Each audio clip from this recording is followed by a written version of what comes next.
মার্কিন গোয়েন্দা সংস্থা সিআইএর গোপন স্থাপনায় ইরানের নিখুঁত ড্রোন হামলা। কিন্তু এই হামলার পেছনে কি রয়েছে? রাশিয়ার ছায়া? উপসাগরীয় অঞ্চলে সিআইএ সংশ্লিষ্ট একাধিক স্থাপনায় ইরানের ড্রোন হামলার পর নতুন করে শুরু হয়েছে আন্তর্জাতিক আলোচনা। মার্কিন গোয়েন্দা বিশ্লেষকরা এখন খতিয়ে দেখছেন, ইরান কি রাশিয়ার কাছ থেকে লক্ষ্যবস্তু সংক্রান্ত তথ্য, উন্নত ড্রোন প্রযুক্তি বা স্যাটেলাইট নেভিগেশন সহায়তা পেয়েছিল। রয়টার্সের প্রতিবেদনে নাম প্রকাশে অনিচ্ছুক কয়েকজন কর্মকর্তা জানিয়েছেন, এখনও রাশিয়ার সরাসরি সম্পৃক্ততার চূড়ান্ত প্রমাণ মেলেনি।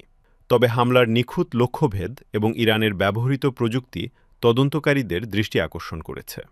প্রতিবেদন অনুযায়ী গত মার্চে সৌদি আরবের রিয়াদে অবস্থিত মার্কিন দূতাবাসের সিআইএ স্টেশন এবং ইরাকের একটি সিআইএ স্থাপনা হামলার শিকার হয়। একটি বিশ্লেষণে দাবি করা হয়েছে, প্রথম ড্রোনটি ভবনের বাইরের দেয়ালে ছিদ্র তৈরি করে এবং দ্বিতীয় ড্রোনটি সেই ছিদ্র দিয়ে প্রবেশ করে বিস্ফোরণ ঘটায়। তবে এতে কোনো হতাহতের খবর পাওয়া যায়নি।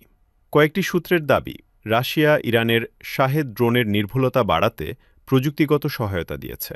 এমনকি কমেটা এম নামে একটি উন্নত স্যাটেলাইট নেভিগেশন ব্যবস্থাও সরবরাহ করা হয়েছে বলে অভিযোগ রয়েছে। যদিও রাশিয়া এসব অভিযোগ অস্বীকার করেছে।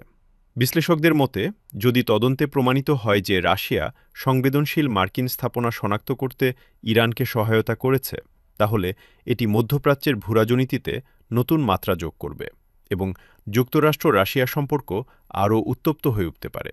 এখন প্রশ্ন একটাই, এটি কি শুধু ইরানের অভিযান, নাকি এর আড়ালে রয়েছে আরও বড় কোনো কৌশলগত জোট? আপনার মতামত কি? কমেন্টে জানাতে ভুলবেন না।